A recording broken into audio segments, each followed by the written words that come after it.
So now we're going to talk about DNA replication. DNA replication is the synthesis of new DNA. It is semi-conservative, meaning each strand of the parental DNA ends up paired with one new strand of progeny DNA. The DNA helix lends itself to this model. The semi-conservative model requires that the two parental strands must be completely separated in the process of replication. All of the hydrogen bonds must be broken, and the helical structure unwound before replication can occur. The entire genome has been sequenced using recombinant DNA technology and was published in Nature in February of 2001. The polymerase chain reaction, or PCR, which I'm sure you've heard of and we've yet to cover, but will in the next couple videos, is used to amplify small DNA samples so they can be sequenced and then characterized.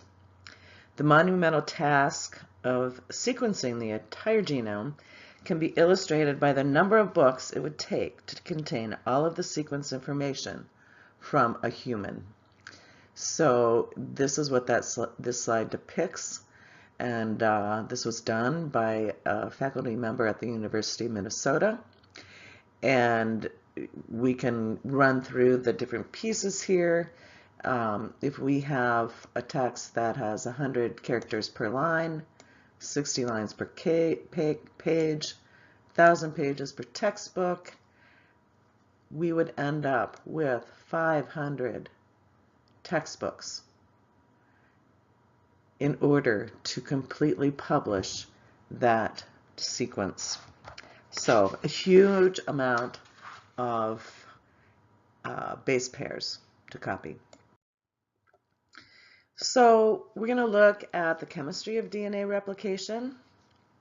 But before we look at sequencing methods, it's important to understand the basic chemistry of the process of DNA replication that occurs in living cells, because the same chemistry is used in a slightly modified manner to conduct sequencing experiments in vitro, or in a test tube, more or less. It's not quite a test tube, but almost. So what is needed? We need a template strand, and this is DNA, so we need that DNA sequence to copy. We need a primer strand, so this is a sequence that we can add nucleotides to and must contain a 3' hydroxyl group. We also need the 4 DNTPs, DATP, DCTP, DGTP, and DTTP. And very important, the enzyme DNA polymerase III, along with magnesium 2+ and several other protein factors. The mechanism of the DNA polymerase reaction involves the following steps. The 3' hydroxyl from the primer strand attacks and forms a covalent bond to the inner phosphate on an incoming deoxy NTP, whatever its identity is. An inorganic phosphate is released, and a DMP is incorporated into the growing DNA strand or chain. These steps are then repeated.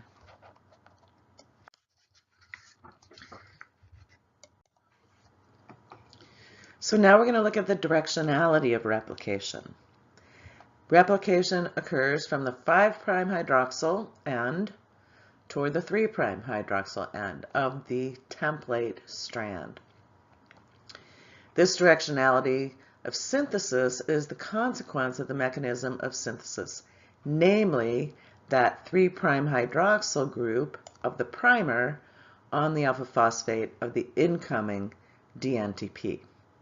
So it's easy to see that the DNA polymerase could copy the 3' to 5' template strand, making new 5' to 3' DNA, but how can the same mechanism yield copies of the 5' to 3' complementary strand?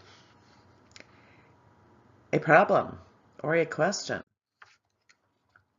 that was resolved by a Japanese scientist by the last name of Okazaki, who discovered a way in which both strands of DNA could be synthesized using a single dimeric DNA polymerase. In fact, this is DNA polymerase 3. So Okazaki found that DNA replication proceeds simultaneously on the unwound strands of both, on the areas of both strands. The parental DNA that runs 3' to 5', so this is 3' to 5', is called the leading strand. Okay? And this strand is replicated in the 5' to 3' direction in a continuous manner. The problem arises with this parental strand, which runs 5' to 3'. We need that template DNA to be in a 3' to 5' orientation in order to replicate it 5' to 3'. Okay. So Okazaki's critical finding concerns the replication of the lagging strand. And again, this is called the lagging strand, which runs 5' to 3', and is replicated in a discontinuous manner. So the lagging strand is replicated in short pieces, and even though this might not look this big, but these short pieces, or Okazaki fragments, as they are called, or named after him, are between 1 and 2 kilobases long. The fragments are then ligated later together to produce an unbroken strand of DNA. The same enzyme, DNA polymerase 3, is responsible for the replication of both strands of DNA. DNA polymerase 3 is a dimer, meaning there are 2 identical subunits that contains 2 equivalent regions of catalytic activity. One of the dimeric sections travels down the leading strand from the 3' to 5', or 3' to 5' direction, while the other section travels down short segments of the lagging strand, which have been looped around. So here we see that looping here, so that they may be read in the 3' to 5' direction. The synthesis of each Okazaki fragment begins at an RNA primer that's about 10 to 12 nucleotides long. The primers are synthesized by a primase, and we'll take a look at an up-close picture of many of the factors that are involved in this process. But that primase enzyme is called DNAG. The primer RNA, or the RNA primer, is later removed by DNA polymerase 1, which also fills in the gap. So here we're looking at a slide that shows many of the other factors that are involved in this process. So the first thing I want to point out is the unwinding of the DNA helix occurs at what's called the replication fork. A number of enzymes interact with the DNA to promote that unwinding and strand separation. Strand separation is promoted by an ATP-dependent helicase, enzyme. Okay. So this is responsible for unwinding those strands. It actually slides, and this is the helicase, slides along one strand of the double-stranded DNA, gradually forcing the two strands apart. A consequence of this strand separation is the helix in front of this, what we see here, the enzyme called the DNA gyrase.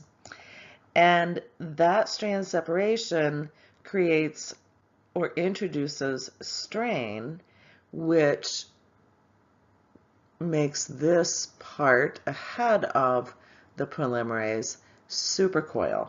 So there's a lot of tension there in front of that helicase. This is relieved by this enzyme DNA gyrase, which is a topoisomerase, and it functions to relieve that tension or strain created by that supercoiling.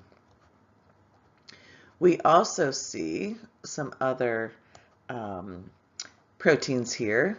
It's called SSB. These are single-stranded DNA binding proteins, and they bind those unwound strands and maintain the strand separation. DNA-1 polymerase, so we have, here are our DNA replication dimers. We have our Okazaki fragments. DNA-1 polymerase and ligase fill in and seal the nicks in the lagging strand. So here we have a DNA primer. The RNA primer is excised, and then the nick is sealed by DNA ligase. So now we're going to take a look at the mechanism.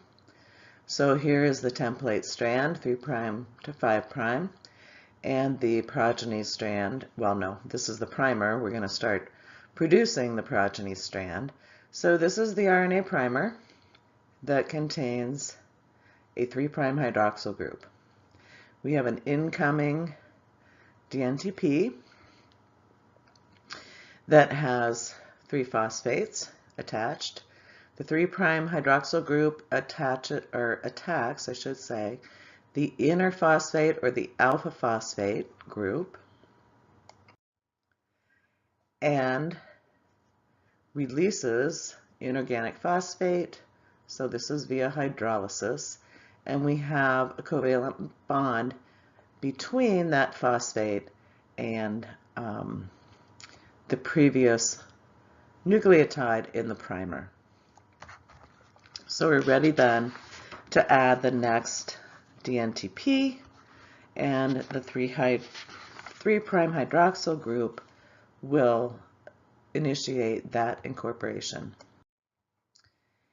Here is an example of the double-stranded DNA with a single nick strand. So the primer has been removed.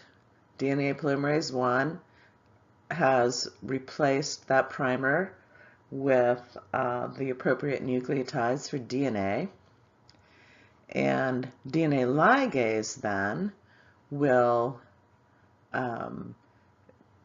we need ATP or NAD plus to provide energy for this, seal that nick. So the ligase then is going to use that ATP to close the single strand nick, displacing a pyrophosphate group from ATP and introducing the ADP residue, which is then going to be covalently bonded to the 5' carbon. So here's the rest of that. And as we've seen many times, the hydrolysis of the inorganic phosphate is going to drive the overall reaction or provide the energy for that. So again, the 3' hydroxyl attacks the inner phosphate of the ADP. The releases AMP and covalently then ligates or links the two Okazaki fragments together by a 3', 5' phosphodiester bond. So this is the process in eukaryotes. Now we're going to take a look at what happens in prokaryotic organisms like E. coli. These generally contain circular pieces of double-stranded DNA molecules, and DNA is initiated at a single origin of replication. Synthesis occurs in both directions. So here's our origin of replication, and we see the replication forks proceeding in both directions, and replication continues around the circle until the 2 forks meet and the entire genome has been copied. So in humans, our chromosomes are linear in nature, and they're very large, and this is higher organisms as well. There are multiple origins of replication or replication forks, replicons, and during DNA synthesis, the chromosomes have numerous replication bubbles which continue to expand in each direction until the replication forks meet and the chromosome is completely duplicated. And that ends the material for exam 4. We will also cover transcription or some DNA techniques, and then transcription and translation, and those videos or that material will be on the final exam.